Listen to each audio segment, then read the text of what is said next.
deportation started, they took my father, the Turks, took my father in the army or something, and they killed him.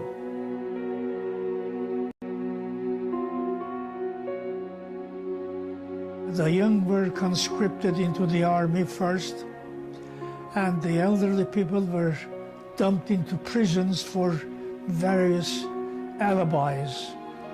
My uncle and my uncle's sons, they were tied together, they were going to die. They were taking him to kill.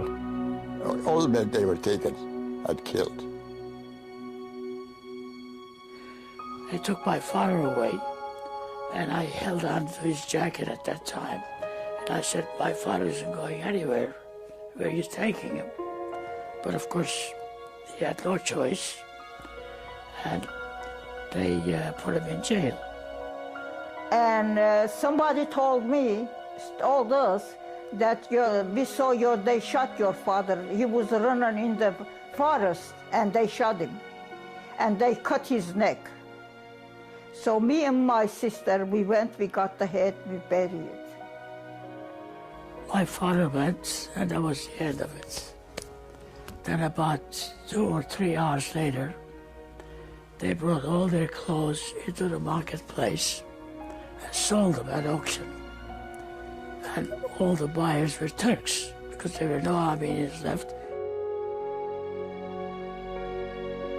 And for the first time in centuries, we left our home. Now from our home, we started walking. They brought a donkey. They put 2 canvases on each side of the donkey, and they put me in one side.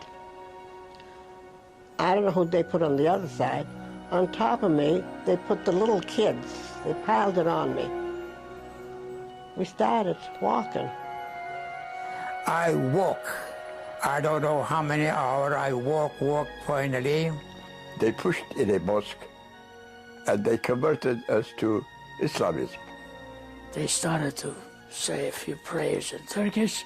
La ilaha illallah, Muhammad Rasulullah.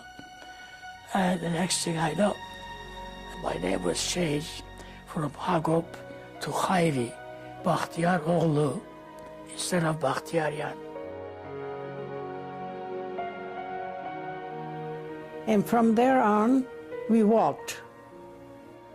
I was walking with my mother, and we saw a gathering in a square. And you know what I saw? 3 people hang. I got so scared that I got sick. I got nightmares. When we took a walk, we would see people hanging by the rope. And we lost my grandfather over there. Within 1 day, he had a stroke. And from there on, we walked. And nothing to eat, nothing to wear, whatever we had on, that's all we had. And we didn't even have money because they didn't give us time to take any money from the house. We just left, whatever we had on. We used to go from one village to the other. There were stopping points.